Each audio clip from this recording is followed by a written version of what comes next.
கூட்டினாலும் சரி, எவர் ரசிகர் கூட்டத்தை கூட்டினாலும் சரி, அந்த கூட்டத்தை கூட்டிவிட்டு 41 பேர் வடிந்த பின்னர் பொறுப்பற்று அணு அளவு குற்ற உணர்ச்சியின்றி சென்னைக்கே ஓடிவிட்டாரே.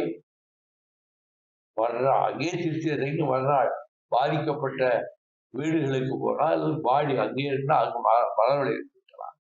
1.5 மாசம் கழிச்சு இளவு வீட்டுக்கு நம்ம தான் துஷ்டி கேட்டு போகணும். அவங்கள நான் இருக்கிற இடத்துக்கு வரவழைப்பேன், உங்களுக்கு ஒரு அனுதாபம் தெரிவிக்கிறேன்.